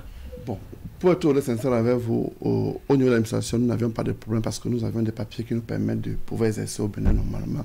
Et s'il y a même des lourdeurs administratives, ce n'est pas seulement pour nos réfugiés, c'est aussi pour la population béninoise aussi. Donc il n'y a pas ce problème à ce niveau. Oui, mais il y a des papiers de résidence, d'autorisation, etc. qu'il faut obtenir. Est-ce que ça va? Normalement, ça se passe bien? Pour répondre à votre question, pour le cadre de résidence, nous avions nos cartes d'identité de réfugiés qui va au même niveau que la carte de résidence. Oui. Donc nous n'avions pas besoin d'aller peut-être à l'immigration, s'aligner là-bas, peut-être juste pour avoir le titre de voyage. Mais sinon, ça va. L'intégration sociale, ça va? Bon, l'intégration sociale, c'est quelque chose que madame pourrait mieux répondre que moi. Mais oui, mais c'est vous qui êtes dans la foule, hein? C'est vous qui rencontrez les Béninois. C'est vous qui voyez comment est-ce qu'ils vous accueillent, comment est-ce qu'ils discutent avec vous et sont ouverts avec vous. Ça va très bien. Depuis 13 ans que nous sommes là, nous avons beaucoup d'amis. D'ailleurs, le 17, nous avions joué un match contre les réfugiés, contre l'équipe locale. Sérieusement? Oui, ça permet le brassage. Ah, il faut m'inviter désormais, hein? Je suis un amoureux de foot. Je ne manquerai pas, D'accord. Il y a combien de nationalités comme réfugiés au Bénin? Oh, je crois que il peut y avoir peut-être 30 nationalités à peu près, oui. Mais nous sommes plus de 9400 réfugiés actuellement au Bénin. 9400 réfugiés actuellement au Bénin. Et vous arrivez à avoir l'insertion professionnelle et tout, ça va? Ou il y a des difficultés? Bon, c'est vrai, c'est l'appel que j'ai profité pour lancer au gouvernement béninois, de continuer à faire en sorte que les réfugiés qui veulent résider au Bénin, qu'on puisse leur permettre d'avoir la possibilité de venir rester au Bénin. Mais pour ceux qui ont fait des études, que le gouvernement puisse trouver assez de travail pour eux aussi. Madame Yapel? Oui, l'insertion professionnelle, oui. Oui, l'insertion professionnelle, je pense que... Et sociale aussi. Et sociale aussi. Je pense que le point fort, c'est dans la loi qui a été votée en 2022. Parce que dans l'article 42 de cette loi, stipule que le réfugié a droit à la santé, droit aux avantages sociaux et droit à l'éducation. Donc c'est le point fort. Et au niveau de la Commission nationale chargée des réfugiés, nous avons des programmes à notre niveau pour permettre l'intégration de ces personnes en détresse. Dès lors que la personne a déposé sa demande d'asile et que le comité d'éligibilité qui a examiné son dossier estime qu'il remplit les critères d'éligibilité au statut de réfugié, on lui établit systématiquement la carte. Parce que sans la carte, je pense que le réfugié ne peut même pas circuler librement, ne peut pas accomplir les actes civils. Donc déjà, dès lors que la qualité de réfugié lui est reconnue, on lui établit la carte qui lui permet déjà de circuler, de pouvoir accomplir beaucoup d'actes dans la vie. En dehors de ça, le réfugié a la possibilité de déposer des demandes. Par exemple, on a des programmes pour l'insertion professionnelle et il y a un contrat un partenariat qui est noué avec l'Agence nationale de Pôle emploi. Et ces personnes, ils déposent leurs demandes là-bas à leur niveau et c'est l'Agence nationale de l'emploi, Pôle emploi, suit ces personnes et les aide à obtenir des places dans des structures. Et lorsque les réfugiés arrivent à montrer leurs compétences professionnelles, ça peut aboutir à l'employabilité. C'est ça. Oui. On doit dire que ce sont les avantages majeurs de cette loi votée en décembre 2022. Non, monsieur le journaliste. Qu'est-ce que c'est? Il y a encore d'autres avantages parce que la loi ne parle plus aujourd'hui que des réfugiés. Ça a étendu son champ d'action aux apatrides. Donc désormais, la Commission nationale chargée des réfugiés, qui avait pour mandat de s'occuper uniquement des réfugiés, aujourd'hui s'occupe aussi des apatrides. C'est ça. Voilà donc une bonne avancée. Une bonne avancée. Il y a encore d'autres avantages, je peux? Oui, allez-y. Il y a encore d'autres avantages parce que il faut avouer que avant c'était l'ordonnance de 1975 qui régissait la matière de l'asile au Bénin. Et cette ordonnance comporte beaucoup d'insuffisances et ne prend pas en compte beaucoup d'aspects de la matière d'asile. Donc la loi a corrigé ces insuffisances et a pris en compte beaucoup d'aspects en matière d'asile. Par exemple, le principe du non-refoulement n'était pas dans l'ordonnance. Parce que lorsque le réfugié qui quitte son pays d'origine vient au niveau des frontières, on peut le refouler. Tout à fait. On peut le refouler. Mais aujourd'hui, cette loi a pris en compte et il y a le droit à l'asile désormais au Bénin. Donc ça protège, c'est une protection efficiente du réfugié. Il y a les réfugiés sur place aussi. Lorsque la personne vient dans un pays, par exemple, quitte un autre pays et vient au Bénin, et indépendamment des raisons de persécution, mais constate qu'au moment où cette personne est au Bénin, a posé des actes qui vont peut-être à l'encontre de son gouvernement, ou bien a posé par exemple, une orientation sexuelle, par exemple, et maintenant, il se trouve dans l'incapacité d'aller dans son pays, on peut le reconnaître en qualité de réfugié sur place. Parce qu'au début, il n'avait pas quitté pour des raisons de persécution, des raisons liées à la convention. Mais il se trouve que dans le pays d'accueil, il y a un changement. Donc tous ces aspects, réunification familiale, tous ces aspects ont été pris en compte dans la nouvelle loi. Donc c'est des avantages. Une grosse avancée, doit-on dire, M. Hugues Kwapnan. J'ai envie de vous laisser dire deux mots par rapport à ces aspects-là qui quand même vous arrangent. Mais j'ai une question. Pourquoi est-ce que c'est le Bénin qui vous intéresse comme terre d'asile? Bien, d'abord par son histoire. Ouais, par son histoire. Et vous savez, quand vous quittez votre pays en difficulté, la première chose, c'est de vous mettre à l'abri. Et puis, le Bénin, quand vous arrivez au Bénin, l'accueil, la population, l'accueil d'abord de la population. Et quand vous allez au niveau du secrétariat permanent chargé des réfugiés, aussi le travail qu'ils abattent là-bas pour nous, c'est formidable. Mais la vraie raison de venir au Bénin d'abord, c'est pas son histoire. En quoi est-ce que l'histoire vous intéresse? Bien, les problèmes politiques qu'on rencontre peut-être ailleurs, où un président de la République peut facilement 15 ans au pouvoir, 20 ans au pouvoir, en Afrique de l'Ouest, quand même, ce n'est pas trop répété. Ce n'est pas et surtout au Bénin, quoi. Donc, il y a cette stabilité politique, cette alternance qui est déjà... Et qui permet sa jeunesse de quoi. On peut se développer, on peut aller de l'avant. Alors, la journée c'est aujourd'hui. Qu'est-ce que ça fait à un réfugié d'avoir une journée qui lui est dédiée comme ça? C'est une grâce. C'est une grâce, surtout que le gouvernement béninois fait beaucoup d'efforts.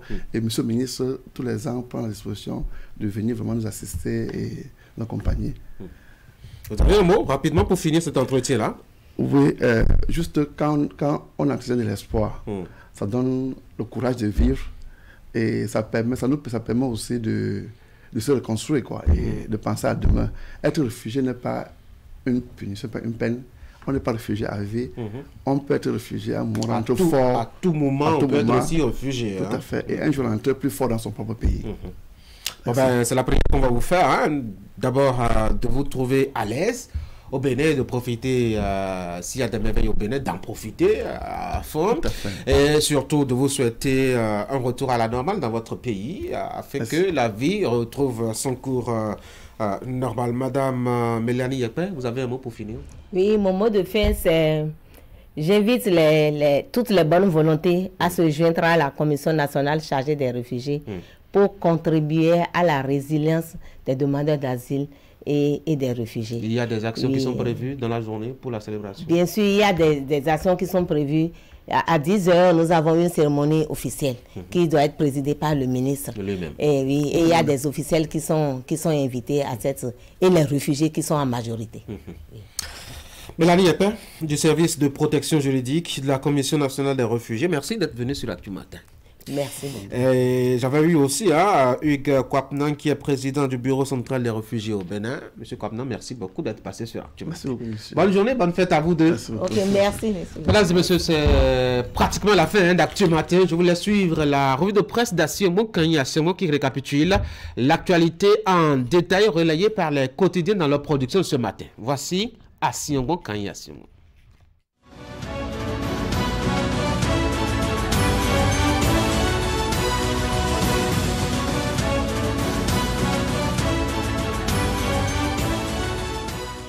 Bonjour à toutes, bonjour à tous. Sur le rapport trimestriel d'exécution du budget général de l'État 2023, Fraternité renseigne sur la belle performance au niveau des recettes budgétaires. Selon le rapport d'exécution au 31 mars de la loi de finances 2023, le Bénin a réalisé des recettes fiscales et non fiscales de 442 milliards 680 millions de francs CFA au premier trimestre de l'année en cours sur une prévision annuelle de 1840 milliards de francs CFA, soit un taux de recouvrement de 24,1%. Ces recettes collectées ont connu une augmentation de 63 milliards 600 millions comparativement à l'année 2022, soit une hausse de 16,8%.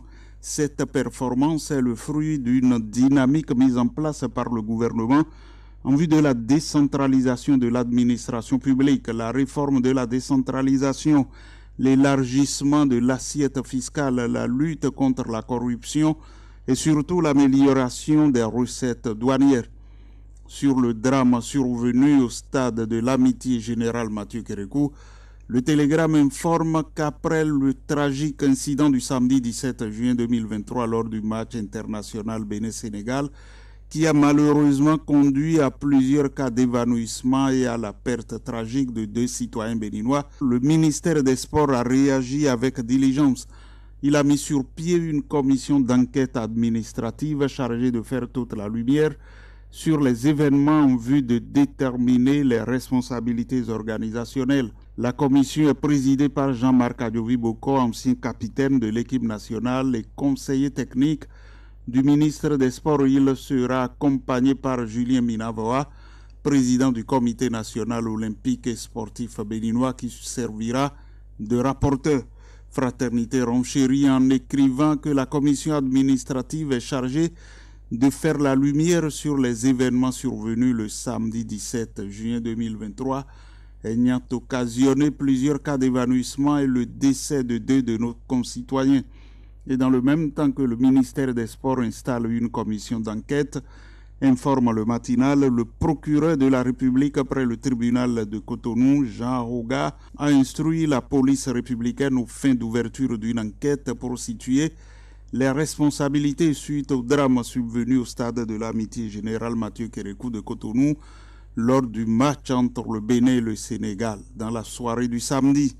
Au Parlement, le ministre d'État chargé de l'économie et des finances, Romuald Douada, y a sacrifié à l'exercice de présentation des grands axes de l'économie béninoise, rapporte le matinal qui rappelle que c'était le mercredi 14 juin 2023 devant la représentation nationale dans le cadre du débat d'orientation budgétaire 2024-2026. À cette occasion, les députés ont formulé quelques propositions et fait des recommandations qu'ils souhaitent voir intégrées dans le projet de loi de finances gestion 2024. Les signaux sont toujours au vert pour l'économie béninoise qui affiche de très bonnes performances. Du rapport sur le débat d'orientation budgétaire 2024-2026, il ressort que l'économie du Bénin afficherait en 2023 un taux de croissance de 6,5% contre 6,3% en 2022 et 7,2% en 2021. Cette performance découle des efforts d'assainissement des comptes publics et de consolidation budgétaire enregistrés au cours des 3 dernières années. Il présente aussi les progrès notés relativement à la situation financière des établissements publics, des collectivités locales et des organismes de sécurité sociale grâce aux actions du gouvernement. Tenue de l'examen du baccalauréat, Fraternité constate le bon démarrage sur toute l'étendue du territoire national. C'est sous un ciel nuageux et une fine pluie qu'a démarré l'examen du baccalauréat. Ce temps peu clément n'a pas empêché les plus de 77 000 candidats de rejoindre les centres de composition. Dans la matinée du lundi à 7 h déjà, ces centres ont été pris d'assaut par leurs occupants. Les uns y sont allés tôt pour retrouver leur salle et table de composition, mais les autres s'y sont rendus pour des derniers coups d'œil avant le démarrage. Plusieurs autorités ont fait le déplacement dans quelques centres pour lancer ou constater le démarrage. Et puis l'économiste du Bénin informe que la Banque ouest-africaine de développement a désormais un domaine pour son siège au Bénin. L'État béninois a mis à disposition de l'institution de financement un immeuble. Le décret portant affectation du domaine a été signé le 24 mai 2023 par le chef de l'État, Patrice Talon. Merci d'avoir suivi la revue de presse.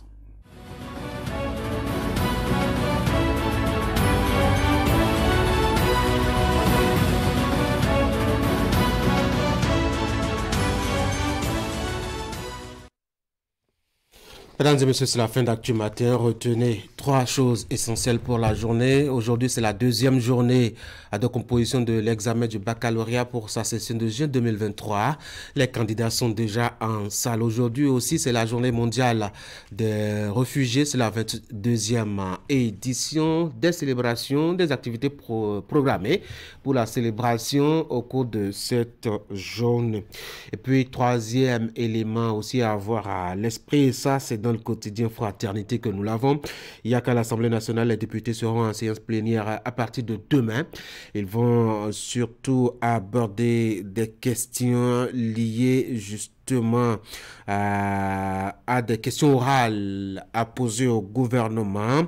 À l'ordre du jour, on a donc des questions orales relatives aux tarifs de passage des véhicules légers au niveau du poste de péage de Tinti dans la commune de Natitengo et la qualité des prestations au niveau donc des services du Centre national hospitalier universitaire de Cotonou. La 2e séance plénière qui aura lieu jeudi prochain avec comme point inscrit à l'ordre du jour l'examen du projet de loi portant gestion des produits chimiques et de leurs déchets en République du Bénin.